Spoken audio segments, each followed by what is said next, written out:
वफाकी हुकूमत ने हमारी जो गंदम सब्सिडी थी उसमें कटौती की है और वफाकी हुकूमत ने यहाँ गरीब आवाम पर नाजायज़ टैक्स के बम गिराए हैं, जिसके लिए आवाम ने खुद से खड़े होकर अपनी लड़ाई लड़ने का फ़ैसला किया है।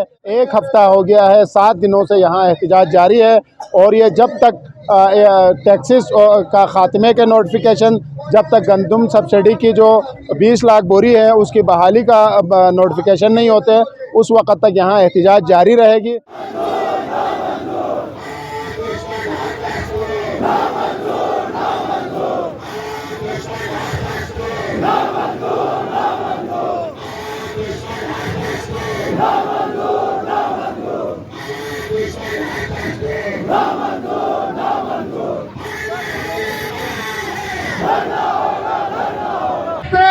हम अपनी हुकूक की जंग नहीं लड़ते। कोई रियासत, कोई हुकूमत आपको हुकूक नहीं देते। गिलगित बल्टिस्तान मुतनाज़ा खत्ता है। अगर हम मुतनाज़ा नहीं है तो गिलगित बल्टिस्तान का कोई फर्क वजीर आजम, सदर पाकिस्तान, सेनेट का चेयरमैन और सुप्रीम कोर्ट का जज क्यों नहीं बन सकता? पाकिस्तान वाजी K2 पाकिस्तान का, नांगा पर्वत पाकिस्तान का, सुस बॉर्डर पाकिस्तान का, सियाचिन पाकिस्तान का, लेकिन हमारे जीते जागते 20 लाख अवाम मुतनाज़ा। हाँ, मैं एक बार के फिर कहना चाहता हूँ, पाकिस्तान की इदारे, पाकिस्तान के सरमायाकार गिलगित बल्टिस्तान के जमीनों पर कब्जा करना छोड़ दे।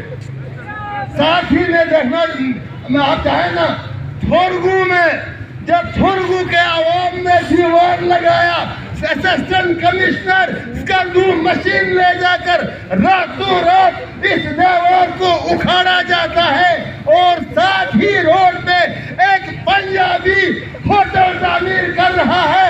इसके खिलाफ मैं खुद इस डिप्टी कमिश्नर के पास गया था। आज वो पंजाबी अपने होटल का काम जारी रखा हुआ है। क्या 144 दफा नंबर 144 सिर्फ बेटियों के लिए है? हमारा मुतालिबा है जल्द गिलगित बल्टिस्तान में स्टेट सब्जेक्ट रूल को बहाल किया जाए।